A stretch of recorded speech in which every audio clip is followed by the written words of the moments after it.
대한민국 부동산은 가격이 뭐하다? 너무 비싸다는 거죠. 야, 월급 몇십 년 모아봤자 서울에 있는 아파트 하나 못 사는 이 더러운 세상, 이렇게 시작되는 거죠. 자, 그래서 뭐가 돼야 되겠습니까? 그러므로 서민들이 집 없는 고통을 너무나 크게 겪고 있다. 자, 그럼 결론은 뭐가 돼야 될까요? 그러므로 부동산 가격은 내려야 된다. 이런 주장이 가고 있습니다. 자, 어느 주장이 더 마음에 드세요? A, O, B. B가 더 마음에 드신다. 왜? 집이 없으시구나. 그러진 않으실 것 같은데, 그죠? 자, 어느 주장이 더 마음에 드십니까? 좌측, 폭등론. 왜? 집이 좀 많으세요? 자, 여러분 뭐가 돼야 될까요? 자, 둘은 달라 보이지만 사실은 되게 똑같은 주장이다 이거죠.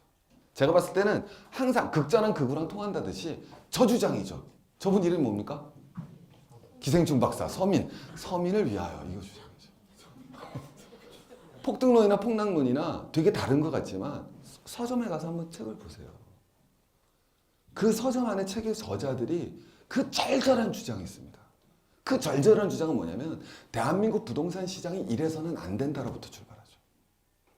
한번 책들을 다 보셨을 거 아니에요. 주장의 스타트가 뭐예요? 대한민국 부동산 시장이 이래서는 안 된다로 시작합니다. 왜? 대한민국 현재 부동산 시장은 서민에 반하는 시장이기 때문이다. 이렇게 전제되어 있어요. 자, 그래서 여러분 문제가 되는 게 바로 도덕주의자의 주장이라는 겁니다. 제가 봤을 때. 우리는 부동산 시장은 바라볼 때는요, 한일전 축구를 보듯이 바라봐서는 안 됩니다. 한일전 축구를 볼 때는 객관적으로 보셔야 됩니까? 아니면 객관적으로 보시나요? 한일전 축구를? 아니죠, 그죠? 뭐가 돼야 되겠어요? 무조건 한국 편에서 당위적으로 바라봐야죠. 그런데 부동산 시장은 그렇게 바라봐서는 안 된다는 거예요. 왜? 여러분, 모든 경제 문제와 모든 사회 문제는 감정의 문제가 아니라 과학의 문제입니다. 제가 늘 말씀드리지만 중산층이 늘어나야 되는 이유는 뭐가 되겠습니까? 그게 정의로워서가 아니라 중산층이 늘어나야지 소비 성향이 높아지기 때문에, 그래서 사회적으로 유효 수요가 많이 창출되기 때문이죠. 왜 복지국가가 돼야 됩니까? 복지국가가 좋아서가 아니라 복지국가가 돼야지 금융위기를 버틸 수 있죠.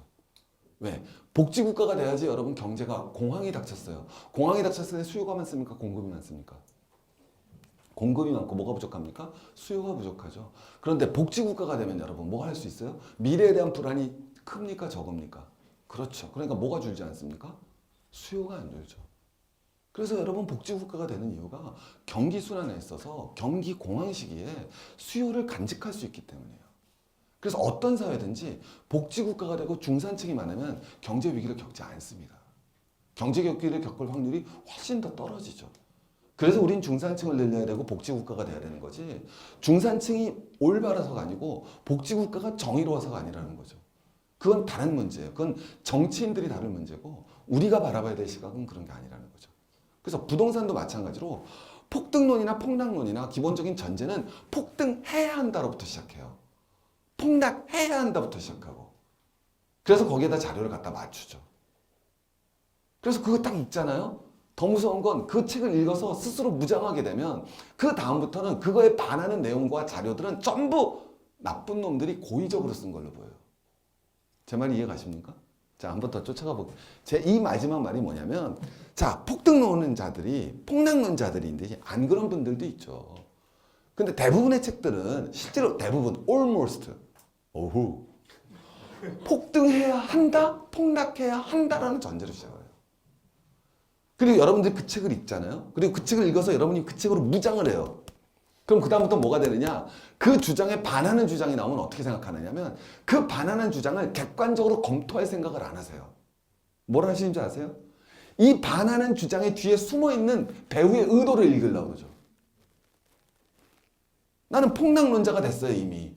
근데 그 다음에 폭등한다는 주장을 갖다 쓴 책이나 혹은 객관적 자료를 받아봐요. 그러면 이 자료가 객관적인지를 따지지 않고 이 자료를 쓴 놈의 생각을 의심하죠.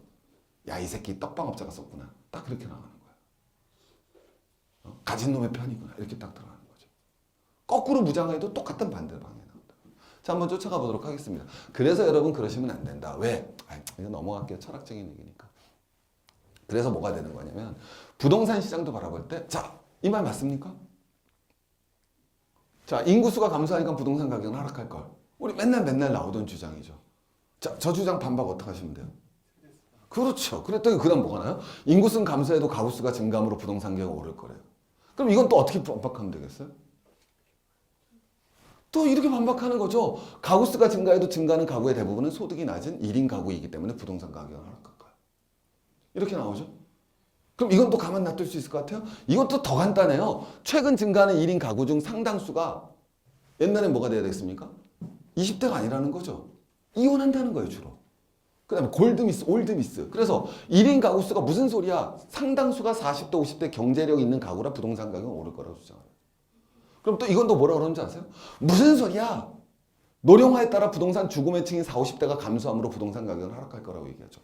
그럼 이건 또 뭐라고 반박하는지 아세요? 무슨 소리야? 요새 부동산 구매층이 40대, 50대에서 50대, 60대로 넘어가고 있어서 고령화는 문제없어. 이런 식으로 가는 거죠. 그래서 예를 들면 아까 보셨지만 이 주장으로 계속 무장을 하게 되면 그 다음에 이 주장을 받아들일 생각을 안 하는 거죠.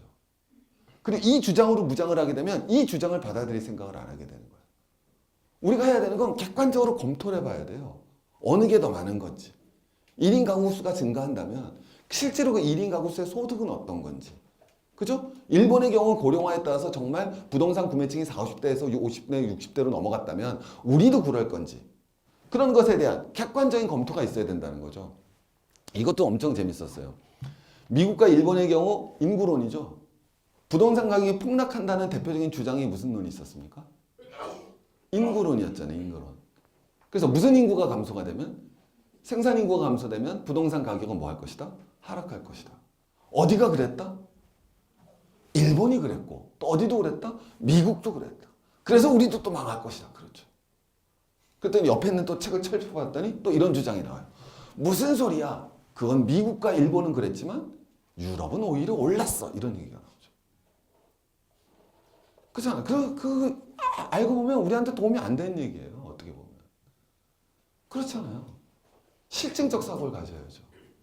그래서 우리가 부동산을 접근할 때는 철저하게 연역적 사고가 아니라는 거죠.